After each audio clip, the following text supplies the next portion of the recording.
Part 2. You will hear a tour guide talking to a group of visitors at a museum. First, you have some time to look at questions 11 to 15.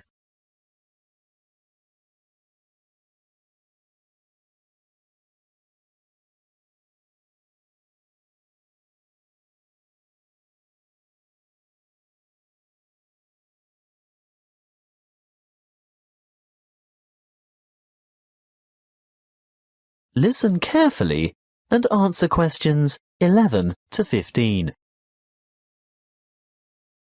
Welcome to the museum. Before we go inside, I'd like to remind you of one or two things. Firstly, you'll be pleased to know that admission is free to all visitors, so explore at your leisure, and if you can't take it all in today, you can come back again and again without any charge at all. Opening hours are from 10 a.m. to 5:30 p.m. most days, but the museum closes a little later on Thursday and Friday evenings. There are new multimedia guides available in 10 languages. They can be picked up from the desk in the covered courtyard for £4.50, and you can have it with you all day, from opening time in the morning until half an hour before closing. But you will need to produce ID. A passport, driver's license or national identity card are all acceptable.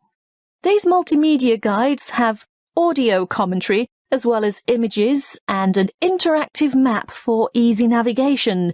They're simple to operate, and you will get a more detailed insight into many of the objects in the various galleries. As a security measure, apart from your camera and a purse, wallet or small handbag, your other belongings such as large bags, coats and umbrellas will have to be left at the cloakroom. Please note that the museum has recently revised the regulations for the size of bags and parcels that it will accept in its cloakrooms. I think the maximum size is 40 by 40 by 50 centimetres with a maximum weight of 8 kilograms. The only exception to this is prams and pushchairs. There is a charge of £1 per item. The main cloakroom is to the left of the main entrance, and there is another one at the north entrance. It may seem obvious, but may I remind you also that you should set your mobile phone to silent or turn it off altogether while you are in the museum, and do not carry or consume any food or drink in the exhibition halls. If you are hungry, there is an excellent restaurant where you can purchase a light lunch or a full meal.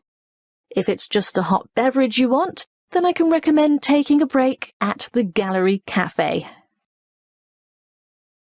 Before you hear the rest of the talk, you have some time to look at questions 16 to 20.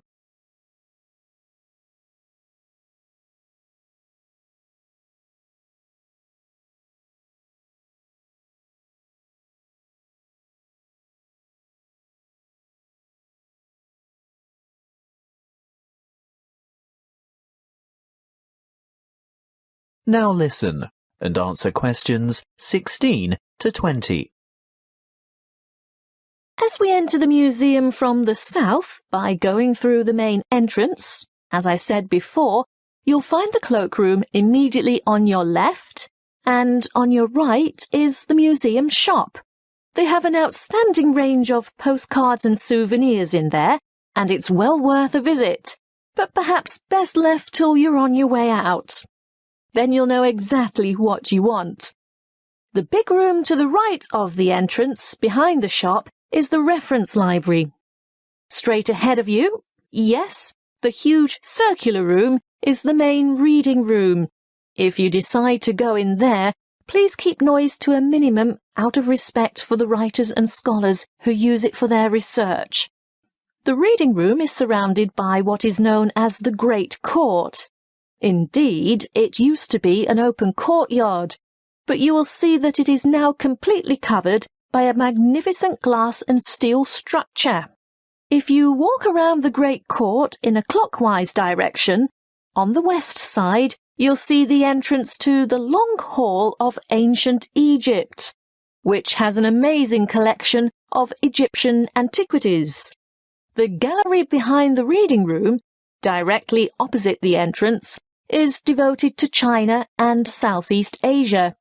Here you'll see Chinese civilization explored chronologically from the Neolithic period through to the 21st century. The restrooms for both men and women are located in the northeast corner of this floor, but don't worry, there are others available on the floors above. Another huge gallery extends along the eastern side of the courtyard, and this is given over to Greece and Rome. The sculptures in this section are absolutely spellbinding. Take your time looking at all the exhibits, and when you're ready to view what's on the next floor, take the magnificent marble staircase by the entrance.